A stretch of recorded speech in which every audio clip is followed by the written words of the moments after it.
నా మిత్రుడు నిన్న ఒక కోరిక కోరారు. ఏమయ్యా కోటేశ్వరరావు, పద్మావతీదేవి ఆయన భార్య అంటారు, బానే ఉంది. బీబీ నాంచారి శ్రీ వెంకటేశ్వరుడి భార్య అని చెప్తుంటారు. మహమ్మదీయ కుటుంబంలో పుట్టినటువంటి వనిత వెంకటేశ్వర స్వామి వారికి భార్యలా అయింది. ఎక్కడుంది, ఏ ప్రమాణాన్ని ఆధారం చేసుకుని బీబీ నాంచారి ఆయన భార్య అని చెప్తున్నారు? 4 మాటలు నీకేమైనా తెలిస్తే చెప్తావా అన్నారు. నేను ఒక విషయాన్ని అందుకని ప్రస్తావన చేయవలసి వచ్చింది. తిరునారాయణపురం అని కింద నారాయణపురంలో వెంకటేశ్వర స్వామి వారికి పెద్ద దేవాలయం ఉండేది. అందులో ఆ తిరునారాయణపురంలో ఉండేటటువంటి వెంకటేశ్వర స్వామి వారి ఉత్సవ విగ్రహానికి సంపత్ కుమారుడు అని పేరైంది. ఢిల్లీ సుల్తాన్ గారు తిరుమల క్షేత్రానికి దండయాత్రకు వచ్చారు. ఓరుగల్లు దాటిపోయి ఇటువైపుగా దండయాత్రకు వచ్చినప్పుడు ఆయనకి ఎందుకు ముచ్చట కలిగిందో, స్వామి ప్రేరణ ఏం కలిగిందో, దేవాలయంలో ఉన్నటువంటి స్వామివారి ఉత్సవ విగ్రహాన్ని ఢిల్లీ పట్టుకెళ్ళిపోతే అది అంతఃపురానికి వెళ్ళిపోయి అంతఃపురంలో పెట్టారు.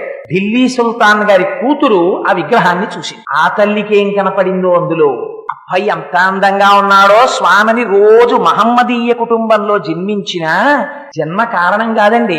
ఏమో ఒక్కొక్కసారి ఉంటారు, ఎవరిని పడితే వారిని కేవలం జన్మ చేత మతం చేత మనం నిర్ణయించలేము. అదిగో ఆనాడు ఆ ఢిల్లీ సుల్తాన్ గారి కుమార్తె అయినటువంటి బీబీ, ఆవిడ మోహించింది స్వామిని చూసి. ఆయనని తన భర్తగా భావించి సేవలు చేసింది. భగవద్ రామానుజులకి తెలిసింది తిరునారాయణపురంలో ఉండవలసినటువంటి ఉత్సవమూర్తి ఢిల్లీ సుల్తాన్ దగ్గర ఉండిపోయారు. ఢిల్లీ వెళ్లి ఆయన సుల్తాన్ గారిని మెప్పించి ఆ ఉత్సవమూర్తిని తీసుకొచ్చేశారు. ఆ స్వామిని విడిచిపెట్టి ఉండలేకపోయింది ఆయన కుమార్తె. ఆవిడ కూడా వచ్చేసిన తర్వాత ఆలయంలో స్వామికి ప్రతిష్ఠ అయిపోతే స్వామి ఇంకా బయటికి రాడు. స్వామికి ప్రతిష్ఠ అయితే ఆవిడ ఏడ్చింది. నేను మహమ్మదీయ కుటుంబంలో పుట్టిన స్వామి పట్ల అపారమైన వ్యామోహం పెంచుకున్నాను, ఆయన్ని చూడకుండా ఉండలేను అని అడిగింది. రామానుజుల హృదయం కరిగిపోయి అమ్మ నీకే నిబంధన అడ్డురాదు, భక్తి ప్రధానం, వెళ్లి దర్శనం చేయమన్నారు. ఎవ్వరికీ దక్కని అదృష్టం ఆ రోజున ఏమైందో తెలుసా అండి?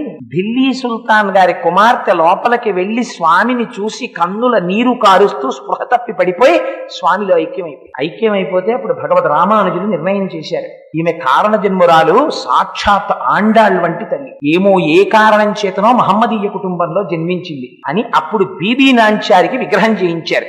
ఆ విగ్రహం ఇప్పటికీ ఎక్కడుందో తెలుసా అండి? ఆ విగ్రహాన్ని రామానుజాచార్యుల వారికి శ్రీరంగంలో ఉన్న శ్రీరంగనాథుడు అంటే చాలా ఇష్టం. శ్రీరంగనాథుడికి వెంకటేశ్వరుడికి తేడా ఉండదు. అందుకని శ్రీరంగనాథుడి పాదాల చెంత బీబీ నాంచారిని ప్రతిష్ఠ చేశారు.